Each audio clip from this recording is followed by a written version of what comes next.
One nation one election, one nation one election का मतलब ये नहीं है कि देश में केवल एक बार ही चुनाव होगा फिर उसके बाद चुनाव नहीं होगा। इसका मतलब ये है कि हमारे लोकसभा और विधानसभाओं के चुनाव साथ साथ। जब ये चुनाव आते हैं तो हम टीचर्स को लगा देते हैं। ऐसा लगता है शायद टीचर्स काम कर रहे हैं, लेकिन टीचर्स काम कहाँ से करेंगे? वो स्कूल छोड़ के चले जाते हैं। तो पढ़ाई का नुकसान किसका होता? हमारे बच्चों का नुकसान होता। मैं ये कहता हूँ कि राजनेताओं को भी ऐसा लगता है कि शायद चुनाव लड़ने और लड़ाने का चस्का लग गया है। वो चाहते हैं कि पूरे देश में पूरे एक वर्ष में यदि हो सके तो हर महीने चुनाव होता रहे, तो शायद इसके में उनका स्वार्थ निहित है।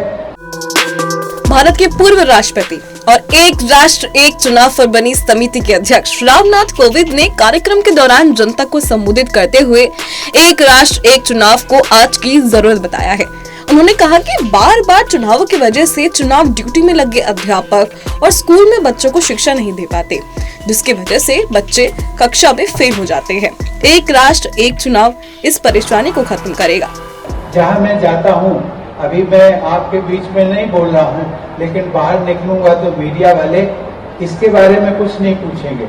वो ये ही सवाल पूछेंगे कि आपने एक रिपोर्ट सौंपी है वन नेशन वन इलेक्शन, उसके बारे में आपको क्या कहते हैं? तो मैं आपसे शेयर कर लेता हूँ एक ऐसी रिपोर्ट। मुझे लगता है कि इस पर हमने जो आर्थिक विशेषज्ञ जो इकोनॉमिस्ट थे उनको भी हमने इसमें शामिल किया, और उन्होंने ये हमें कहा कि अपनी रिपोर्ट में कहा कि जिस दिन ये लागू हो जाएगा एक साथ चुनाव को कभी कभी लोगों ने सही मायने में एक ये कैच फ्रेज है जिसको हम कहते हैं वन नेशन वन इलेक्शन। एक कैच फ्रेज है, सुनने में कहने में थोड़ा अच्छा लगता है, इसलिए उसको कहते हैं one nation one election. One nation one election का मतलब ये नहीं है कि देश में केवल एक बार ही चुनाव होगा फिर उसके बाद चुनाव नहीं होगा। इसका मतलब ये है कि हमारे लोकसभा और विधानसभाओं के चुनाव साथ साथ, और ये जब साथ साथ चुनाव होंगे उसके साथ में लोकल बॉडीज का भी 100 दिनों का हमने प्रावधान दिया है। 100 दिनों के अंदर तीनों चुनाव हो जाएंगे, और उससे आप देखेंगे कि जितना हमारा नुकसान हो रहा है, देश का नुकसान हो रहा है शिक्षा जगत में, हम जब ये चुनाव आते हैं तो हम टीचर्स को लगा देते हैं। ऐसा लगता है शायद टीचर्स काम कर रहे हैं, लेकिन टीचर्स काम कहाँ से करेंगे? वो स्कूल छोड़ के चले जाते हैं। तो पढ़ाई का नुकसान किसका होता? हमारे बच्चों का नुकसान होता। और जब बच्चे पास नहीं होते हैं फिर आप कहते हैं कि हमारे बच्चे तो पढ़ाई में पीछे रह गए। अब ये नुकसान किसका हो रहा है, किस लिए हो रहा है? मैं उनकी आलोचना नहीं करता हूँ, न मैं ज्यादा राजनीतिक संबंध में बोलता हूँ, लेकिन मैं ये कहता हूँ कि राजनेताओं को भी ऐसा लगता है कि शायद चुनाव लड़ने और लड़ाने का चस्का लग गया है। वो चाहते हैं कि पूरे देश में पूरे एक वर्ष में यदि हो सके तो हर महीने चुनाव होता रहे, तो शायद इसके में उनका स्वार्थ निहित है। मैं आप सबसे एक ही विनती करूंगा, इस विषय पर चर्चा जरूर करिए कि देखिए आपके हित में है या नहीं। आप मान करके चलेंगे जो हमने रिपोर्ट दी है 18,526 पेज की, 18,000।